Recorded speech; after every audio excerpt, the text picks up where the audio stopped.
Electronic और print media के साथियों, अभी हमारी पार्टी के प्रदेश प्रवक्ता माननीय अरविंद निषाद जी, माननीय निखिल मंडल जी ने विस्तार से विभिन्न बिंदुओं की ओर आपका ध्यान आकर्षित किया। ये विमर्श का विषय बन गया है जनसंख्या, और स्वाभाविक रूप से एक बिहार की नकारात्मक छवि पेश की जा रही है कि बिहार एक ऐसा राज्य है जहां जनसंख्या घनत्व सर्वाधिक है और पिछड़ापन का कारण इसी को माना जा रहा है। ये तर्क कहीं न कहीं विमर्श की स्थिति में है, तो बिहार की नकारात्मक छवि बिहार की पेश करने की एक तैयारी की जा रही है। तो मैं समझा कि हम लोगों ने समझा, हमारी पार्टी ने समझा कि तथ्यों का अवलोकन किया जाना आवश्यक है। तो जनसंख्या नियंत्रण या स्थिरीकरण पर जो विमर्श का विषय है, मैं उस संबंध में, ये हमारे आंकड़े नहीं, राष्ट्रीय पारिवारिक जो सर्वेक्षण है एनएफएचएस की रिपोर्ट, वह रिपोर्ट कहता है कि बिहार के बारे में जो नकारात्मक छवि, असत्य जो बोला जा रहा है, मैं उसकी ओर आपका ध्यान आकर्षित करना चाहता हूं। एनएफएचएस की रिपोर्ट में जो हमारा प्रजनन दर था बिहार का 2015-16 में 3.41 और 2019-21 में हुआ 2.98, 0.43 का प्रजनन दर में कमी आई है बिहार का। तुलनात्मक अध्ययन करने लोग, देश के अंदर नागालैंड को छोड़कर देश में सर्वाधिक प्रजनन दर को किसी ने नियंत्रित किया है तो वह माननीय नीतीश कुमार जी की सरकार ने किया है। ये आंकड़े हैं, ये आंकड़े एनएफएचएस की आंकड़े हैं, और इन आंकड़ों के आधार पर देश में हम लोगों ने जो कमी लाई है 0.43% की कमी आई। और हम यह बताना चाहते हैं, जो लोग इस पर विमर्श कर रहे हैं उनको यह देखना चाहिए कि जो राष्ट्रीय स्तर पर नेशनल एवरेज जो इस मामले में है 0.20 और बिहार का 0.43, नेशनल एवरेज से दुगना बिहार ने इस दिशा में काम किया है। एक हमारी यह महत्वपूर्ण उपलब्धि है। दूसरा, यह कहा जाता है कि जनसंख्या घनत्व ही आपके पिछड़ेपन का कारण है। ये कुतर्क दिया जा रहा है और बिहार की एक नकारात्मक छवि पेश करने की कोशिश होती है यह।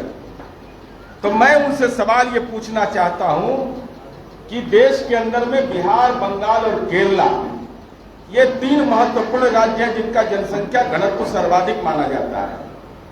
तो केरला कैसे विकसित हो गया? केरला विकसित राज्य की श्रेणी में कैसे आया? प्रजनन दर को नियंत्रित करने में अगर सर्वाधिक देश के अंदर में कमी लाया तो केरला लाया। वो कौन सा मेथड है?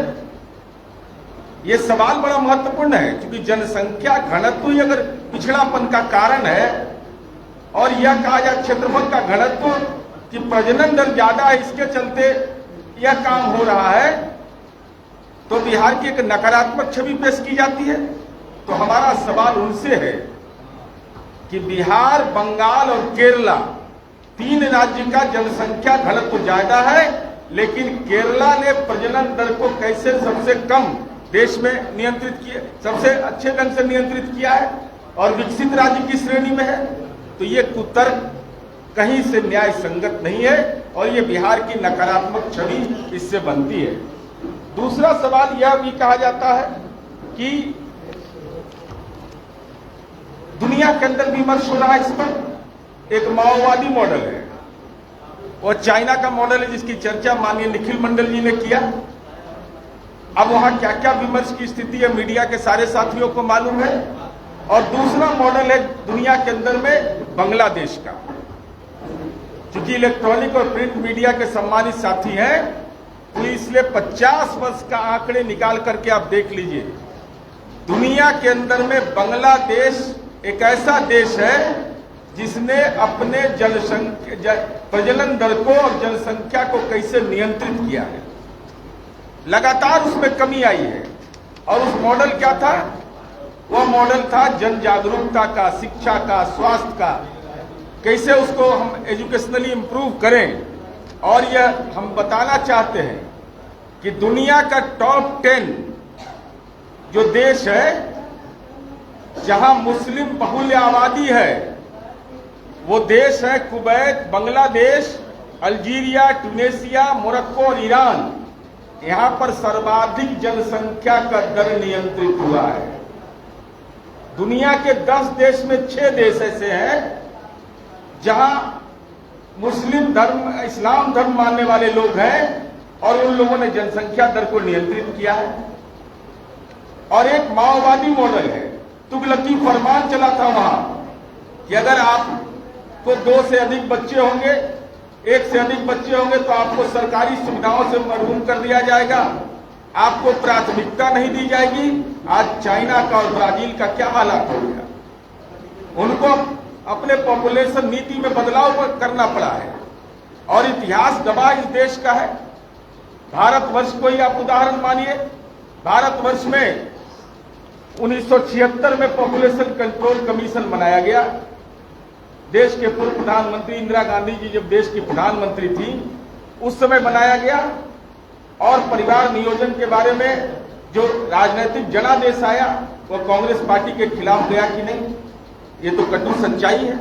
उसके बाद हम ये बताना चाहते हैं, जब अटल जी की सरकार आई तो 2000 में अटल जी की सरकार में भी पॉपुलेशन कंट्रोल कमीशन बना और उस कमीशन की अनुशंसा आई कि 2 से कम बच्चे होंगे उनको सरकारी सेवा या सरकारी सुविधा में प्राथमिकता देनी चाहिए। लेकिन तत्कालीन केंद्र सरकार ने इसको रिजेक्ट कर दिया, कहा कि ये सही नीति नहीं है। पॉपुलेशन कंट्रोल कमीशन की जो नीति आई, जो रिकमेंडेशन आया, उस रिकमेंडेशन को अमान्य कर दिया और कहा कि एजुकेशन और हेल्थ पर कंसंट्रेट कीजिए, यही एकमात्र रास्ता है देश में जनसंख्या को नियंत्रित करने का। तो अटल जी की सरकार के समय में यह सवाल खड़ा हुआ और अटल जी की सरकार में कमीशन बना और उस कमीशन ने उस रिकमेंडेशन को रिजेक्ट कर दिया और फोकस किया हेल्थ और एजुकेशन को।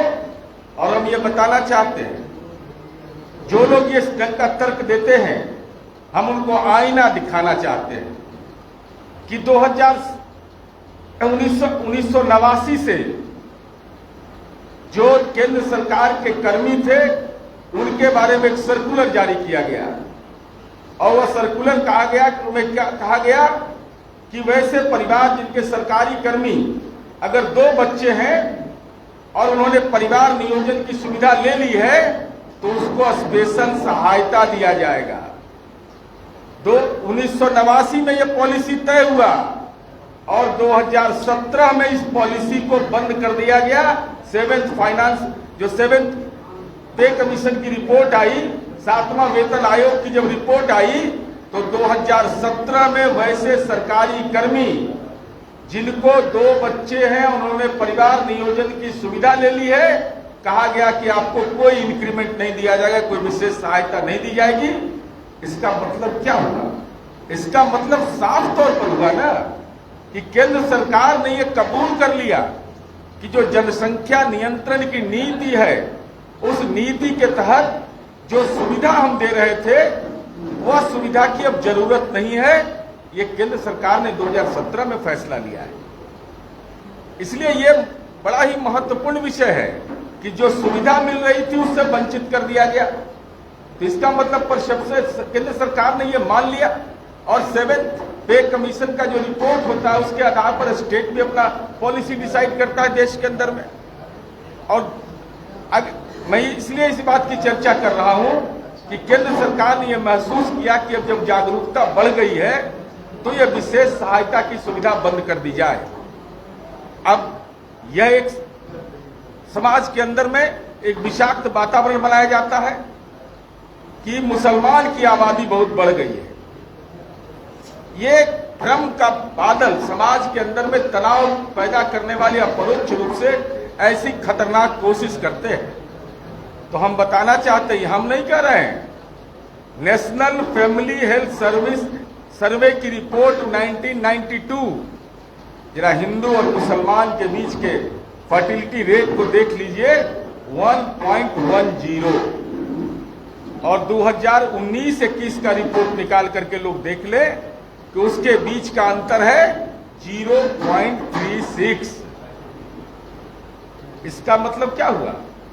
यह जो प्रचार किया जाता है, यह गलत प्रचार समाज के अंदर में एक जहर डालने की जो कोशिश होती है, ये हमारे आंकड़े नहीं, ये केंद्र सरकार के आंकड़े हैं।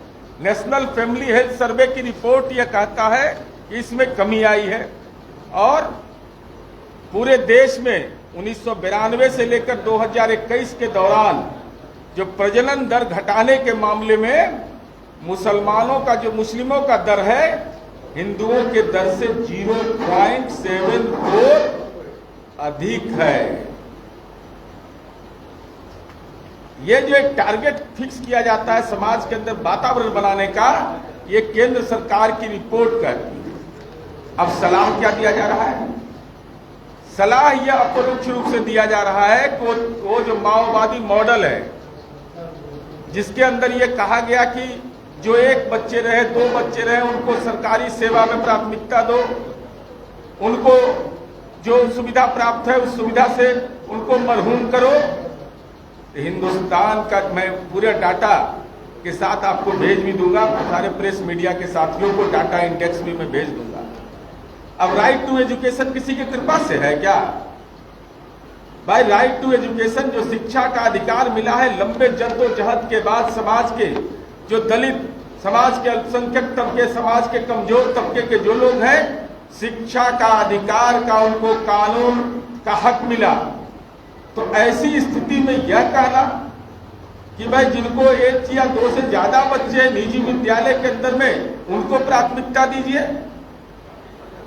तो जो हेल्थ, मैंने वेल्थ इंडेक्स भी दिया है संपत्ति का, वो हमारा आंकड़ा नहीं, वो गवर्नमेंट ऑफ इंडिया का आंकड़ा है। और वो आंकड़े किस बात को बताते हैं कि समाज के जो दलित, जो मरहूम तबका है, जो गरीब तबका है, वह समाज का विपन्न तबका है क्या? समाज का वो दलित समुदाय, आदिवासी समुदाय, अनुसूचित जाति, जनजाति, पिछड़ी जाति, अथवा जो इस मुस्लिम लोग हैं, क्या उनको इस सुविधा से वंचित कर दिया जाए? ये तो अपरोक्ष रूप से शिक्षा के अधिकार पर को छीनने की कोशिश हो गई है। दूसरा यह कहा जा रहा है कि राष्ट्रीय खाद्य सुरक्षा मिशन के तहत 2013 में, और हमको बताते ये आत्मानुभूति होती है कि माननीय नीतीश कुमार जी एक ऐसे राजनेता हैं जिन्होंने इस बिहार को राष्ट्रीय खाद्य सुरक्षा मिशन से आच्छादित किया, और ग्रामीण क्षेत्रों में 75% और शहरी क्षेत्रों में 50%, यहाँ तो आंकड़ा और बिहार में बढ़ गया। और हम लोगों ने उन लोगों को, जो उनको जीने का अधिकार प्राप्त है संविधान के तहत, उनको राशन की सुविधा हम लोगों ने प्रदान किया। वो कौन लोग हैं? वो समाज के गरीब तबके के लोग हैं, और न उसमें जाति देखा है, न धर्म देखा हमने। हमारे मुखिया आदरणीय नीतीश कुमार जी ने समाज के सारे तबकों को उस सुविधा से आच्छादित किया गया। और यह कहा जा रहा है कि अगर किन्हीं को 2 से अधिक बच्चे हैं तो उनको भी समान वही सुविधा मिलेगी, दूसरे को भी वही सुविधा मिलेगी। जन्म लेना गुनाह है किसी का क्या? इस देश के संविधान में उसको यह अधिकार प्राप्त है कि शिक्षा का अधिकार अधिनियम हो या राष्ट्रीय खाद्य सुरक्षा अधिनियम के तहत अगर आच्छादित है तो उसका वो संवैधानिक हक है, कॉन्स्टिट्यूशनल राइट उसका है। उस राइट से कोई डिवार करने की कोशिश करेगा, ये कहीं से न्याय संगत नहीं है।